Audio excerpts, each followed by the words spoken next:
kain tayo. Late na, late breakfast na.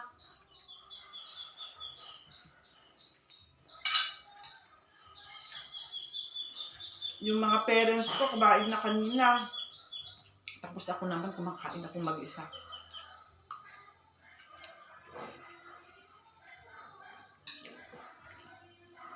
Tapos ngayon, mag-isa na naman. Kayo mga friends, anong ulam nyo?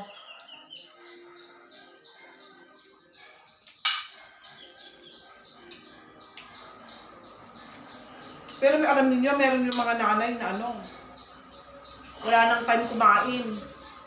Puro na lang iniisip yung mga gawain sa loob ng bahay. Talagang ganyan kasi ang mother.